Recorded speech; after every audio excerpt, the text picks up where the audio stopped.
തർക്കങ്ങൾ എങ്ങനെ വലിയ പ്രശ്നങ്ങളായി മാറുന്നത് നിങ്ങൾ ശ്രദ്ധിച്ചിട്ടുണ്ടോ? പലപ്പോഴും ചെറിയ കാര്യങ്ങളിൽ തുടങ്ങുന്ന തർക്കങ്ങൾ അവസാനിക്കുന്നത് വളരെ വലിയൊരു വഴക്കായിട്ടായിരിക്കും. ഒരു മെസ്സേജിന് റിപ്ലൈ ലേറ്റ് ആയതോ അല്ലെങ്കിൽ ചെറിയൊരു മിസ്അണ്ടർസ്റ്റാൻഡിംഗ്. പക്ഷേ കുറച്ചു സമയം കഴിഞ്ഞ് ഇത് വലിയൊരു ഇമോഷണൽ ഫൈറ്റായി മാറും. എന്തുകൊണ്ടാണ് ചെറിയ പ്രശ്നങ്ങൾ വളരെ പെട്ടെന്ന് തന്നെ വലിയ പ്രശ്നങ്ങളായി മാറുന്നത്? ഇതിന്റെ സൈക്കോളജി എന്താണെന്ന് നിങ്ങൾക്കറിയോ? First of all, ego problems. ചിലപ്പോൾ പ്രശ്നം വളരെ ചെറുതായിരിക്കും, പക്ഷേ ആദ്യം സോറി പറയുന്നത് ആരാണ് എന്ന് ഈഗോ കാരണം ആ പ്രശ്നം വളരെ വലുതാവാം.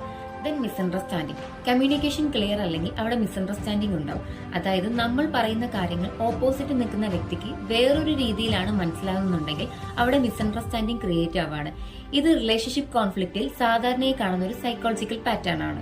പിന്നെ ഓൾഡ് പ്രോബ്ലംസ് കം ബാക്ക്. അതായത് ചെറിയ വഴക്കുണ്ടായ പോലും അവിടെ പഴയ കാര്യങ്ങൾ വരും. ചിലപ്പോൾ വർഷങ്ങൾ മുന്നോ അല്ലെങ്കിൽ മാസങ്ങൾക്ക് മുന്നോ നടന്ന കാര്യങ്ങളെല്ലാം അവിടെ വീണ്ടും വീണ്ടും എടുത്തിടും.